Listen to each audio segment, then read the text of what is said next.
This is When You Were Everything, chapter The Musical, pages 287 to 294. The Musical. I hadn't been planning to go to the musical, but Sloane's words had been swirling through my head all afternoon. And when last bell rang, I decided that I would, because forget Sloane. I'd let her dictate how I moved through this school for long enough. And I was sick of Layla, too. I wanted her to fail. She had stood by for days while her new friends made my life hell and didn't even have the decency to ask them to stop until I blackmailed her into it. The more I thought about it all, the angrier I got, and as time crept closer to curtain, the fierceness in my chest built into fire. By the time Jace and Mace showed up in the balcony, where I had gone to sit alone, I could barely sit still. I was so mad, so ready for a fight. They sat down on either side of me right before the lights dimmed, and when Mason's elbow touched mine, I said, "Watch it." "My bad," Mason said. "Geez." "Cleo Imani Baker," Jace stage whispered. "How the heck are ya?" He wouldn't want to know the honest answer to that question. So I took a deep breath, trying to calm myself. "They're not the enemy," I repeated inside my head. I knew I had a right to be angry, but none of this was their fault. "You cut it pretty close," I whispered to them both. I nodded at Mason, apologizing for flipping out about his elbow. And he nodded back and immediately started texting. He had a small bundle of wildflowers tied with twine, and I knew they were for Layla. The sight of them made me feel petty and angry all over again. I wanted to knock them off his lap and stomp them into the floor. "Yo, that light is going to be mad distracting for the actors," Jace said to Mason. "Who made you the phone police?" Mason asked him with a grin, but he put his phone away a minute later, before reaching behind me to tug at one of my braids, clearly trying to make me loosen up. "Ow!" I said, and Jace started laughing. "I'm not in the mood for your stuff, Mace, seriously." He put both his hands up like he was under arrest. "My bad, Baker." God, boys were so annoying. Music began to swell, and I trained my eyes on the stage. "Shut it. It's starting." In the dark of the auditorium, sandwiched between Mason and Jace, I could easily pretend that everything was fine, that I was just a normal girl at a school play with friends. But seeing Layla up on stage when there was a whole theater between us felt like a sign, or at least a metaphor. There was an impossible distance between us, a tear in the fabric of who we were to each other, a displacement of what and where we used to be. Things would never be as they were again. When Layla came out on stage, I sat up a little straighter, and for almost an entire act, she was absolutely flawless. She flirted with Trey Parsons, the kid playing George Bailey, slapping him across the chest and fluttering her eyelashes. They sang a song, and I could feel how surprised the audience was at the power and clarity of Layla's voice. "Dang, she's good," Jace whispered, and I didn't know how to feel. Part of me was enjoying the show, and I couldn't help but feel happy in the way you always do when you're wrapped up in a story. Maybe a small part of me was proud of Layla too, despite our ongoing problems. But dark thoughts about the chorus girls and all that had happened between us snuck in and hovered over everything like a shadow. I crossed my arms and kept watching. Layla stepped forward to deliver her next line. "George Bailey, you are some..." She stuttered, even though she was using her sing-song, smooth speech voice. "Oh no," I muttered. Sweat prickled along my spine, and my heart picked up speed. She tried again. "George Bailey, you are some..."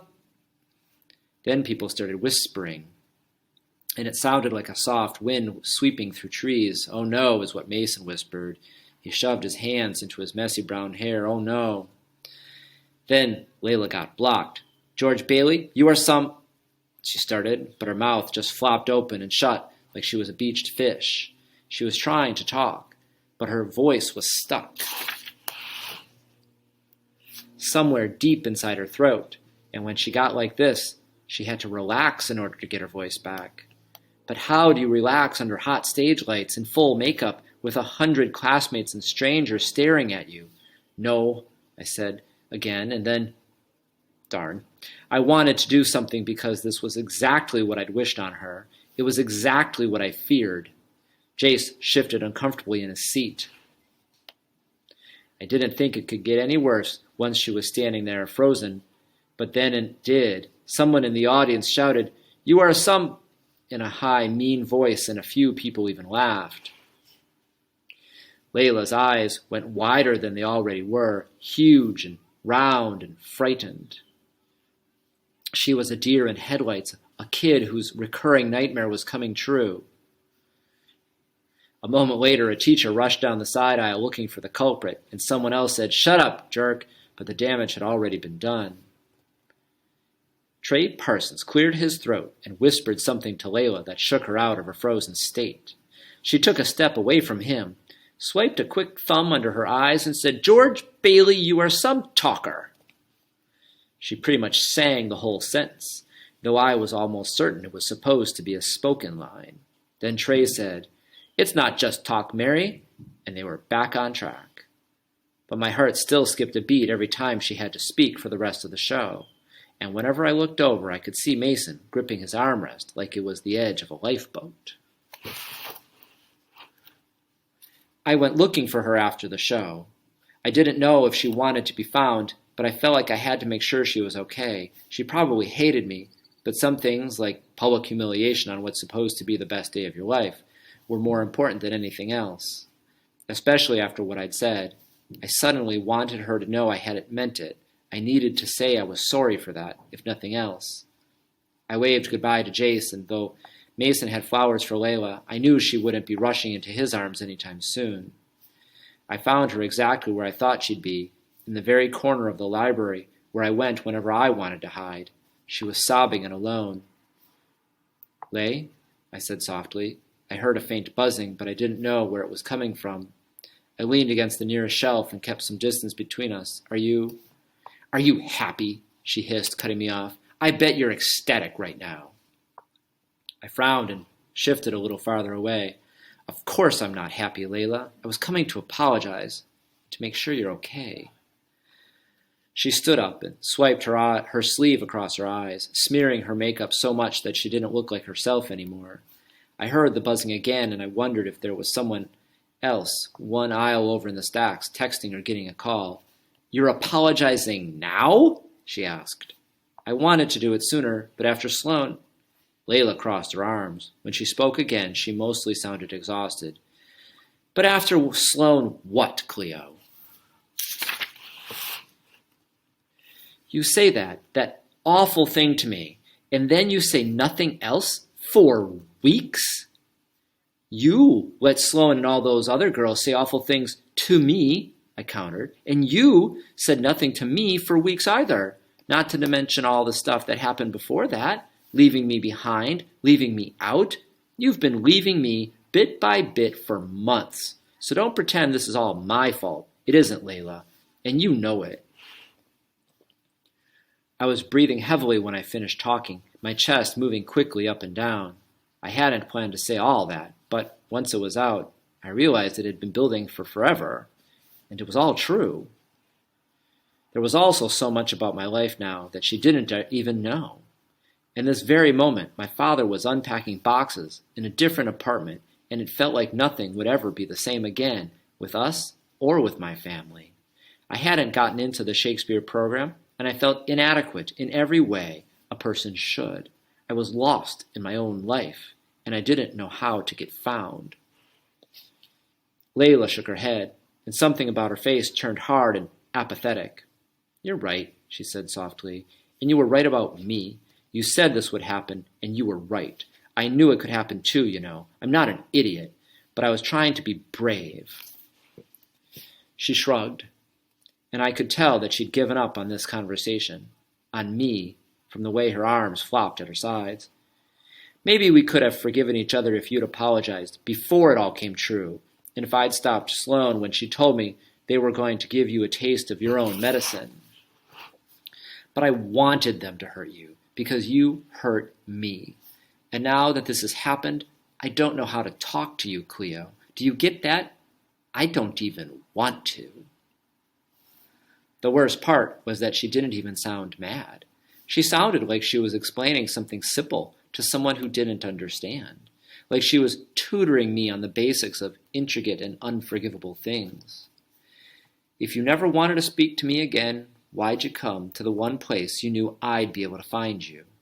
My voice was thick with the beginning of tears, and I sounded weak and desperate.